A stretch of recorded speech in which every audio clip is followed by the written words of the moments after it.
ये कौन लोग हैं जो सेटिंग गेटिंग का गेम खेल रहे हैं? ये कौन लोग हैं जो उत्तराखंड में दीमक की तरह यहां की अर्थव्यवस्था को चाट रहे हैं?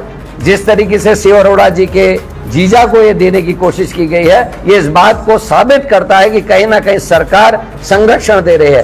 कुछ फर्मों को, एक फर्म को लाभान्वित करने के उद्देश्य से राजनीतिक दबाव में उसको फायदा पहुंचाया गया। एक विधायक जो भारतीय जनता पार्टी के, उनके जीजा की कंपनी जो है हिंद कंस्ट्रक्शन को, इसमें से 4 करोड़ का जो है प्रोजेक्ट उनको उनके हवाले किया गया। मैं तो हाथ जोड़कर उच्च न्यायालय उत्तराखंड, उनके मुख्य न्यायाधीश से हाथ जोड़ के विनम्रता पूर्वक आग्रह कर रहा हूं, माननीय न्यायाधीश, आपसे न्याय की उम्मीद है, आप इसका संज्ञान लें। इतना बड़ा ये घोटाला हो रहा है, इस घोटाले को रोकने के लिए माननीय उच्च न्यायालय मुख्य न्यायाधीश जी थोड़ी सी नजर इनायत हो जाए, थोड़ी सी दया दिखा दीजिए, इस मामले का संज्ञान ले लीजिए। माननीय एक दास की तरह मैं आपसे निवेदन कर रहा हूं, एक याची की तरह मैं माननीय उच्च न्यायालय से निवेदन कर रहा हूं।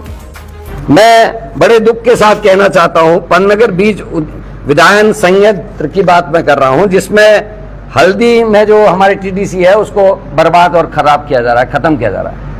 मेरी जानकारी है कि कई करोड़ों की ये संपत्ति थी, और जब मैं छोटा था, हम लोग स्कूल में थे, तो हम लोग भी सोचते थे कि पन्नगर यूनिवर्सिटी में जाके एडमिशन लेंगे। और तराई जो हमारे पन्नगर ये बीज था, इसकी बड़ी डिमांड होती थी। जब हमारे गांव में मेले लगते थे, ब्लॉक में जब मेले लगते थे, कृषि मेले लगते थे, तो किसान मांग करता था कि टीडीसी का अगर बीज आया तो हमको दे दीजिए। बड़ी डिमांड होती थी। वो गौरव तो खत्म हुआ ही हुआ, हल्के इस पूरे टीडीसी को बर्बाद करने का एक षड्यंत्र हुआ। मुझे याद है, मैं 2007 से जब 12 के बीच में विधायक था, तो मेरे द्वारा तराई बीज निगम के घोटाले को उठाया गया था विधानसभा में। उसके डॉक्यूमेंट शायद कुछ पुराने पत्रकारों के पास होंगे भी, और उसमें कई लोगों की उसके बाद गिरफ्तारी हुई। सरकार को चेताने के बाद भी सरकार ने कोई ठोस कदम नहीं उठाए, और हल्के परिस्थिति आई कि आज भले एयरपोर्ट का बहाना करके वहां से शिफ्ट करने के बहाने से घोटाला किया जा रहा है, लेकिन उसी के साथ साथ आपका मटकोटा और बाजपुर वाले में क्या दिक्कत है? मटकोटा और बाजपुर में जो बीज संयंत्र था उसको भी बंद कर दिया गया। करोड़ों की लागत से वहां मशीनें खरीदी गई, वहां काम चलता था। इसमें स्वर्गीय गोविंद बल्लभ पंत जी ने किस मेहनत से, उसके बाद नारायण दत्त तिवारी जी का बड़ा योगदान रहा, उसके बाद हमारे स्वर्गीय हेमवती नंदन बहुगुणा जी का नाम भी मैं इसमें लेना चाहूंगा। ये 3 ऐसे बड़े पुरोधा थे जिनके टाइम में तराई का ये जो हमारा बीज निगम था, ये बड़ी तरक्की कर रहा था, बड़ा नाम कमा रहा था, लेकिन उसको खुरद-बुरद करने का काम किया। पहले इस संपत्ति का जो मूल्य था वो 22 करोड़ के आसपास दिखाया गया, उसके बाद उसको घटाकर उसका एस्टिमेट 12 करोड़ किया गया, और उसके बाद लास्ट जो एस्टिमेट बनाया वो 6.49 करोड़ का के लगभग इसको रखा गया। और मजे की बात है कि एक विधायक जो भारतीय जनता पार्टी के, उनके जीजा की कंपनी जो है हिंद कंस्ट्रक्शन को, इसमें से 4 करोड़ का जो है प्रोजेक्ट उनको उनके हवाले किया गया। मेरी एक जानकारी है, आप खुद भी कर लीजिए, हल्दी में एक बिल्डिंग है जिसकी लागत जब वो बनी 12 करोड़ के आसपास थी, और उस बिल्डिंग को भी बमुश्किल 3 या 4 करोड़ में देने का काम कर दिया गया है।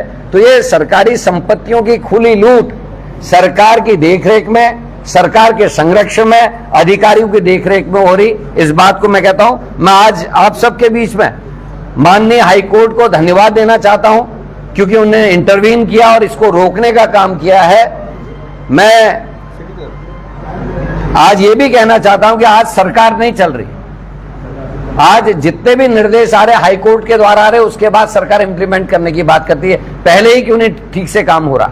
चाहे वो हॉर्टिकल्चर का मामला हो, गणेश जोशी जी के विभाग का, उसमें हाईकोर्ट को कहना पड़ा कि सीबीआई इसमें जांच बैठाएं। अभी तक सीबीआई जांच का क्या हुआ पता नहीं, लेकिन कुमाऊं कमिश्नर को ये जांच को सौंपा गया ताकि इसको कुछ कम किया जा सके। उसके अलावा भी बहुत सारे ऐसे केसेस हैं जिसमें हाईकोर्ट को इंटरवीन करना पड़ा है। आज भी हाईकोर्ट ने इसमें इंटरवीन किया है, लेकिन सबसे अफसोस की बात है कि टीडीसी को बर्बाद कर दिया गया है। आज बाजपुर में और हमारे हल्दी में तो खत्म कर ही दिया, बाजपुर और मटकोटा में भी जो हमारा संयंत्र चल रहा था उसकी स्थिति ठीक नहीं है। आने वाले समय में जो गेहूं का बीज वितरित किया जाएगा उस समय पता चलेगा कि हकीकत क्या है।